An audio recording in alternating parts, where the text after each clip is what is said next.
Now, tensions between Iran and the United States of America are mounting day by day. And this follows U.S. President Donald Trump's orders to assassinate Iran's top military general Qasem Soleimani this past Friday. And as a result, Iran has sworn retaliation against the United States and is now refusing to comply with the limits on uranium enrichment under its 2015 nuclear pact. And joining us telephonically now is Ebrahim Deen, a researcher at the Afro-Middle East Centre, to talk to us about the possibility of this tension escalating into World War III. Ebrahim, good morning, and thanks so much for speaking to us here on Morning Live. Thanks for having me. So, firstly, World War III has been trending since this incident last week, and that's the question on everybody's mind. Are these hostilities enough to actually get us to that point where the world could go to war? It's very unlikely that that will happen. Iran doesn't want a war. It sees, what is occurring as, as detrimental to its interests, but it doesn't want a war. The U.S. also doesn't want a war, especially in an election year. And so basically what the Iranians have said is that any airstrikes they carry out will be on military targets, not on civilian targets. And basically they've acted to contain the tension. So the big issue is more around the fact that what will happen after they retaliate. Because mainly, Trump has been irrational. The targeting of Qasem Soleimani itself wasn't agreed upon by most of the U.S. administration or most consensus on. So basically, what we will see is Iran and the region itself trying and acting as we have seen to try and calm them. So if we look at Qasem Soleimani, who was he, and why did Donald Trump feel that he was someone that actually threatened world security? Qasem Soleimani basically is, as many say, he's one of Iran's most revered, or was Iran's most revered generals. A very poor person from one of the more rural cities in the 80s. He rose up the ranks during the Iran-Iraq War and became head of the Iranian Revolutionary Guard Corps Quds Force. He became head in 1998. So his main task was coordinating Iran's activities outside of Iran. So he was coordinating with the Popular Mobilization Unit in Iraq, Hezbollah in Lebanon, Hamas, and the Palestinian Islamic Jihad in the Gaza Strip. And, was in charge of storing up support for the Assad in Syria. He's a very revered general, very astute, one of the very few generals that had both knowledge of tactics and strategy. So Iran has come out and they've said in a statement on Sunday that they will no longer comply with the limits on uranium enrichment under that 2015 nuclear pact. So some would say that they have not been complying anyway. Do you think that they might retaliate with nuclear weapons? I mean, two things. One is the decision to not comply with the nuclear deal has very little to do with Qasem Soleimani and has much more to do with the Trump administration pulling out of the nuclear deal in 2018. And the fact that as per the pull-out, the EU has not, acted in good faith, and Iran hasn't seen the benefits of staying in charge, staying adherent to the agreement. So that's number one. It hasn't much to do with what Qasem Soleimani said. But two, in terms of nuclear weapons, there has been no evidence to date that Iran has tried to create a nuclear weapon. And also, Khamenei just last year reassured or reified the fatwa that he gave that making it prohibiting the use of nuclear weapons. Iran, had faced chemical weapons during the Iran-Iraq War, which killed thousands of Iranians. And so, its country and its doctrine that such large-scale or wide-scale damage is not allowed, even in water. So we look at how this has now affected the geopolitical situation in the Middle East. Saudi Arabia and the United States, for example, are allies. Do you think that they may be seen as having in some way had a hand in the killing of Soleimani as a United States ally? And how is this likely to affect the geopolitical situation? I mean, I think two things. One is that the Saudis, even the Israelis, to an extent, are trying to shield themselves from any Iranian retaliation. But more significantly, Saudi Arabia has actually called for restraint and calm. It hasn't fully endorsed, the targeting of Qasem Soleimani. Because prior to this, there had been indirect mediation between Iran and Saudi Arabia through Iraq, and direct mediation with the UAE to try and calm regional tensions. The Saudis, most of the region doesn't want to move. And so, much of the region was also very surprised at the target of the assassination of Soleimani. So, it's very unlikely that, that at the moment that there'll be a regional, a regional conflict. But, in saying so, you don't know what happens after Iran retaliates. Whether the Trump administration decides to further escalate. That may then pose more. Well, Donald Trump has been categorical in stating that the U.S. would not shy away from retaliating should there be any reprisal attacks on United States citizens or establishments. President Trump also justified this assassination on General Soleimani by saying that America was now safer. What do you make of all of that? Two things. One is the UN Special Rapporteur for Extradition, Agnes Kellerman, basically issued a statement on Friday, detailing the illegality of his assassination, both in terms of international law, but also in terms of U.S. domestic law. There's no congressional oversight, there's no accountability, there's no evidence yet that he was planning imminent attacks on the U.S. But and also in saying so, Soleimani, was one of the key protagonists in the region, and actually his death may make it more unsafe for the U.S. than making it actually safe. They had coordinated activities, in the fight over on the Islamic State group between 2014 and 2017 or 2018. And just looking at the safety of the United States and their troops abroad, and the story we're running in the news currently about the resolution by the Iraqi parliament, because this happened on their soil, and the letter that was leaked about U.S. troops that would be leaving, which has since been disputed. What do you make of that and the role that Iraq is likely to play, having been dragged into this by having this assassination take place on Iraqi soil? Iraq didn't want to be dragged into the situation. It's trying to currently balance its ties between the Iranians and the US. But what has happened since is the sentiment has become a lot more anti-Iranian, anti-US than it was previously. And so even though the resolution is non-binding, it's very likely that, Parliament may, or the cabinet may have to try and limit US troops in Iraq. But also, as you said, in terms in this light, the fight against the Islamic State group has been postponed. Taking out troops from Iraq would also greatly limit the U.S. in that arena. So it actually, from what we can see in the fallout, the strike is very, very counterproductive in terms of U.S. interests. Iraq caught in the middle, unfortunately, may suffer sanctions. The protest movement has been superseded by this killing of Soleimani. Many have now backed out. That's basically pulled the rank behind the ruling establishment. So, the target of the assassination of Soleimani was not good, and Iraq will continue to face the repercussions. And the world, of course, on tenterhooks, waiting to see what the next move is going to be and by whom. And the late general's daughter was quoted saying that it will be a dark day for both the United States and for Israel. Talk to us about this. Is Iran likely to retaliate yet?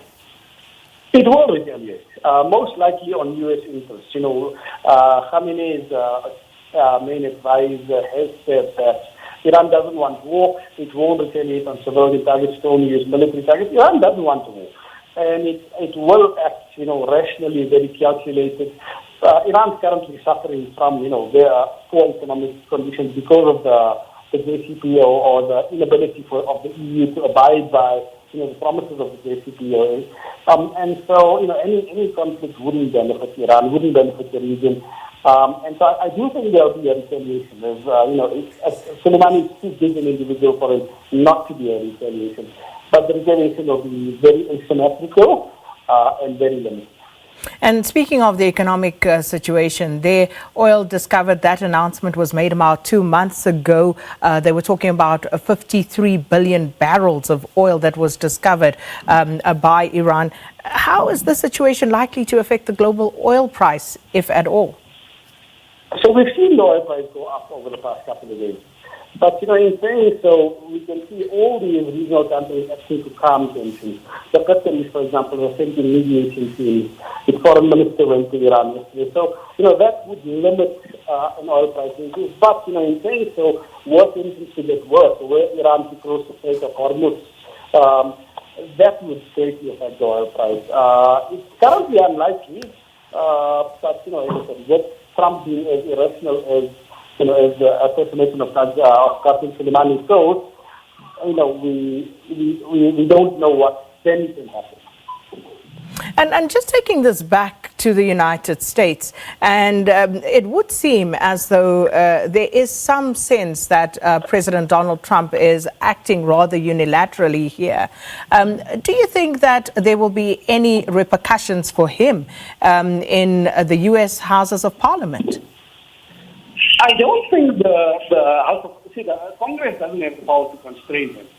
And the Senate is very, Republican dominated. So it's unlikely that there will be any, action directly taken against him now. The consequences may, however, be felt in the 2020 elections. Especially if tensions become higher, especially if U.S. interests get targeted more. That may be the big repercussion. Also, it is significant that there's currently an impeachment hearing, and, evidence is stepping up, and Donald Trump most likely, or at least part of his calculation for the targeted strike would have been to deflect attention from the impeachment trial. And also just taking a look at some of Donald Trump's tweets over, the past couple of days and literally once again using his Twitter account as a means to communicate his decisions as POTUS. What do you make of that? And also, in terms of the decision-making process with regard to what America does get dragged into or not, and Donald Trump's role in all of it? I think this Twitter diplomacy, as they call it, is very concerning. Previously the U.S.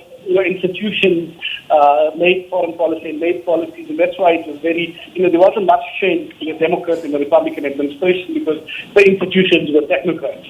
What we're seeing now is a hollowing out or decaying of this. The targeted assassination of Soleimani, for example, was just given as an improbable choice. Mainly because, the Pentagon presents an extreme option in the hope that the president takes a normal option. Trump administration, this has not been the case. And many aides do talk about the fact that they don't know what happens until the tweet happens, and then they have to start making policy or implementing policy after the tweet. So it's very problematic, very concerning. And also, the tweets themselves on Iran, threatening cultural ties, that's a war crime. Under international law. Now that's interesting when you say that's a war crime, because some people were saying Donald Trump is essentially declaring war on Twitter. Could that be seen as such? Could one plausibly read into that as a declaration of war from a Twitter feed when Donald Trump says these media posts will serve as notification to the United States Congress that should Iran strike any U.S. person or target, the United States will quickly and fully strike back?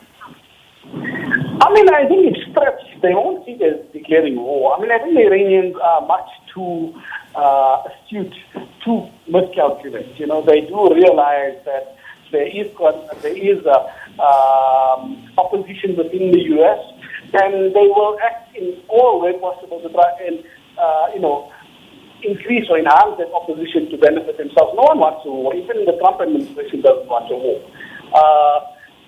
But in saying so, any escalation or Trump, the story about the assassination was he was watching TV and saw, the protests against the U.S. embassy, felt very angry, and then they ordered the targeted assassination. So we don't sometimes know, what would inform or ensure a change in his position, and that may then cause an increase in tensions. So for the rest of the world, what should they be doing at this stage, watching these hostilities and at some point seeming an escalation of hostilities here between the United States and Iran, and maybe others getting dragged into it as well? When you see North Korea suddenly say, they're going to show and test, what they have, should the rest of the world be concerned? I think there's two things that can ensure or de-escalate tensions. One is support for the JCPOA. Iran needs to be afforded more benefits for compliance. It needs to be pushed back into complying with the JCPOA, which would mean economic aid or economic benefits of the agreement be given to it, or be allowed or eased. That's the first thing that needs to be done, especially amongst the EU. And secondly, I think, there needs to be, I don't currently think there is going to be a war at the moment, but I do think that, the regional talks that are occurring between the Saudi Arabia, the Saudis and the Iraqis and the Iranians and the UAE and Iran, those need to be continued and intensified because, were the situation evolves control, these are the conflicts that will most likely be affected first. And with regard to the compliance with the uranium enrichment, have they been compliant as Iran? Up to 2018, they've been over-compliant. But once the U.S. pulled out and once the EU's stopgap measure was seen as failing, the Iranians had no option but to slowly, become non-compliant. So they've done this. It was a stepped process, and the Iranians have made it clear that they'll reverse all the steps as soon as the economics or the economic benefits can be accrued. As long as the EU can start allowing or facilitating the export of Iranian oil, for example, that would greatly work to lessen tensions and to ensure that Iran, once again becomes compliant with the agreement. And just a final one on those economic benefits. When you say they should be, given those economic benefits, that has also caused quite a bit of discussion and controversy. What benefits are we talking about, and what money is being paid to Iran exactly? I think the big thing about those benefits is, the agreement was negotiated for it. The multilateral agreement negotiated between the U.S., Iran, and 5 other states: Germany, Britain, France, the UK, Russia, and China. The economic benefits was mainly just the export of oil, the ability to transact through international financial institutions. Those have been severely curtailed by the U.S. by the fact that the Trump administration unilaterally, prevents the import of Iranian oil or the export of Iranian oil. Wants to try and isolate Iran from the international financial institutions. And that has meant that in terms of economics, Iran's economy has been struggling over the past 2 years. It's constricted by over 10% last year. Medical supplies are down. The dollar to the real has collapsed or crashed. And ordinary Iranians are feeling the brunt of actually a U.S. decision, and it's actually hardening the attitudes within Iran. Well, we're going to leave it there. Thank you so much for your time this morning. Ebrahim Deen, a researcher at the Afro-Middle East Centre.